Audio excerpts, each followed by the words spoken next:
এই বাচ্চারা, তোমাদের পরীক্ষা শেষ হয়েছে, শীতের জন্য 10 দিনের ছুটি দেওয়া হয়েছে। তোমরা সকলে ব্যাগ টেক গুছিয়ে বাড়ি চলে যাও। হ্যাঁ বাড়িতে যাবো।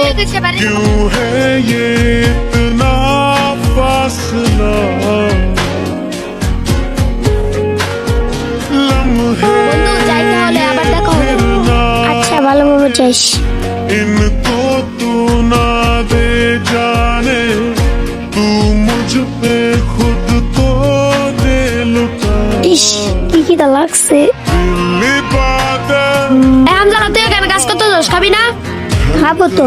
খাওয়ার সময় পার হয়ে যেতেছে, কখন খাবি? আয়। तुझको मैं कर लूं हासिल लगी है यही धुन মাদ্রাসায় থেকে কত কষ্ট করে খাবার খেতে হয়, বাড়িতে গেলে আমার কোনো কষ্ট হয় না। আম্মু সবকিছু করে দেয়। আমি যেখানে দেখি আম্মু আমাকে ডেকে এনে খাওয়ায়।